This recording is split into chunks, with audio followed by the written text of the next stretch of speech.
I want you to hear me well today. This gist is not to insult Nigeria.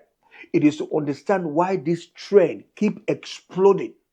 What is pushing some of our brothers into crime? And why the world is now watching Nigeria with microscope.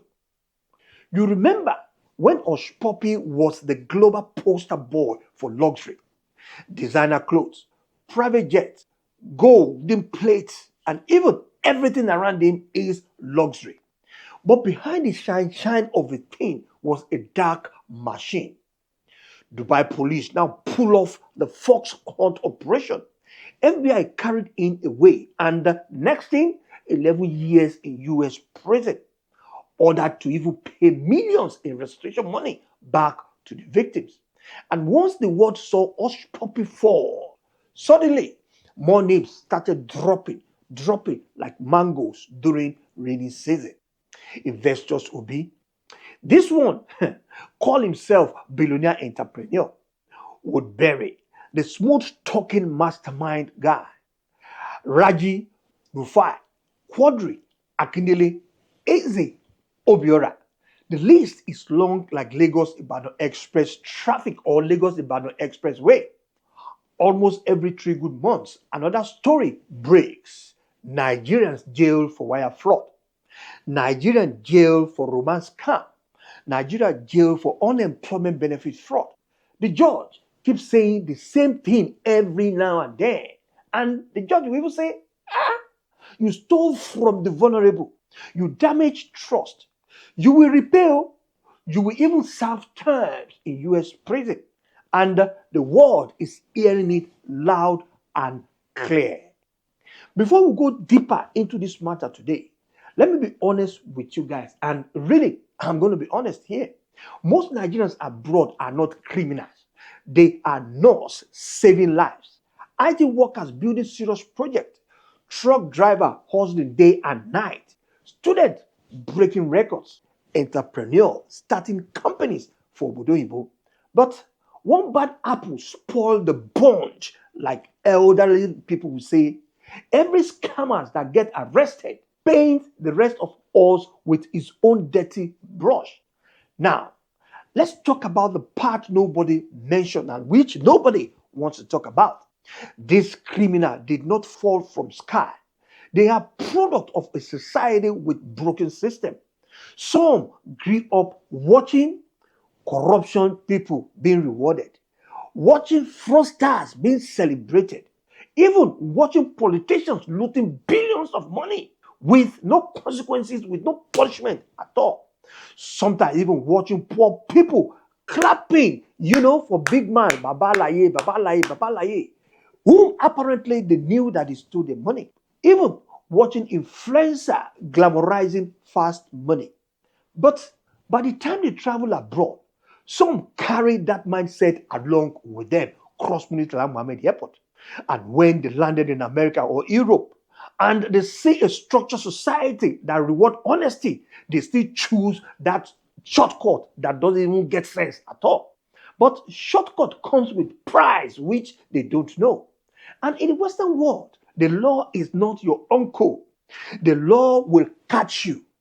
The law will jail you. The law will deport you back to Murtala Mohammed Airport or even to Abuja Airport. Yes, sir. Let's talk about some of the biggest case in the history of these fraudulent guys. Number one, Hushpuppi, the $1 billion illusion. The man lived like Arabian prince, but behind it was massive cyber fraud. Today, he is counting years in a US prison. Number two, Bidemi Rufai, the government aide who stole COVID fund. Imagine being a government right-hand man, yet stealing relief money meant for sick people during the pandemic. He got 5 years. 3. Invictus Obi. Forbes listed him. FBI arrested him. Started as a celebrity tech entrepreneur, but now ended up with 10 years behind bars. 4. Woodberry, the Flash King, always spotless, always glowing, now serving 8 years in the US. 5. Nigerian monarch Joseph Oloyede, a whole king, somewhere in Osun State. No one expected reality to enter COVID fraud, but he was sentenced to 5 years and ordered to refund millions of dollars. 6 dozen more. From romance scam expert to fake inheritance letters to stolen COVID benefits to even money mole to fake passports. The embarrassment is global. How did we reach this point? Please, Mena, tell me. Number one, a broken system in Nigeria causes, where corruption is normalized, where many young people believe if I don't cheat the system will cheat me. Number two, no job, no opportunity. Brilliant minds are left idle in Nigeria, and idle minds are playground for temptation. Three, the pressure to show success. Social media has turned life into competitions in Nigeria. People want to blow overnight. They want to impress family back home in Nigeria. They want to look like, I've made it for Obodo Igbo. I've made it for abroad. Number four, normalizing fraud. Yahoo is now a skill. Yahoo Plus is now a skill. Some parents know their children are doing fraud and still pray for them. Some pastors even pray for them because they need that offering from them. This is how value dies in Nigeria. How other countries are now responding to Yahoo. Foreign governments are tired of us. They've started creating special task force only for Nigerians. Special visa scrutiny.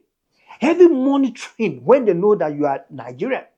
Quick extradition, sharp, go back. Even Nigerian Senate too, that they consider, say, 10 years passport ban for every convicted person for Obodo Igbo. When a country started deliberating this kind of law, it means the damage is serious. But what about our politicians? They too, they contribute to this kind of wahala. What this means for good Nigerians abroad, this is the part that pains me the most. Hardworking Nigerians abroad now face suspicions at job interview, bank account closure, visa delays, difficult renting home because landlords don't want to give you house the moment they know you are Nigerian, unequal treatment in our society, extra police check if you ever have any encounter with them, you being in Nigeria, all because of the action of a few people. Some Nigerians complain if another nationality commits fraud, nobody generalizes them. But when it's Nigerians, the whole country is judged. And truly, it's unfair. But perception is powerful here. Reputation once damaged takes years to repair, to even wash away. What do we do now? What do you mean the solution? What we say you and I are supposed to do? One, teach integrity from childhood. Not everything is hustle. Some things are simply wrong. Two, celebrate honest success. Stop helping fraudsters. Stop clapping for thieves for Ole Barau. Three, stronger cybercrime law in Nigeria. If criminals knows Nigeria won't protect them, they will slow down. Four, promote positive Nigerian stories. The world must see our doctors, engineers, scholars, creators, not just criminals. Five, Nigerians abroad must protect the brand. Every Nigerian carries the country's reputation like a surname. One mistake damage millions of us. I think I have a word for our youth. My brother, my sister, if you're thinking of fast money, let today be your wake-up call. Fraud looks sweet online, but the ending is always the same. Like handcuff, bunga for your hand. Courtroom, court. Prison, jumpsuit, that website that they wait for America, and straight deportation again. No amount of Gucci bags, no amount of hotel videos, no amount of screenshot alert is worth 10 years of your life behind bar. Please choose dignity. Choose a path that your children will be proud of you if they know that this is what my dad is doing. For you watching me today, I want to ask you one thing. Do this fraud case represent Nigeria or just a few misguided individuals? And what do you think can change this growing trend? Drop your thought in the comment. Please, let's learn, let's grow, and let's rebuild the Nigerian name with pride. Until next time, my people, please stay safe and let us stay clean like Adaba Funfun. Till I see you guys in the next video, please subscribe.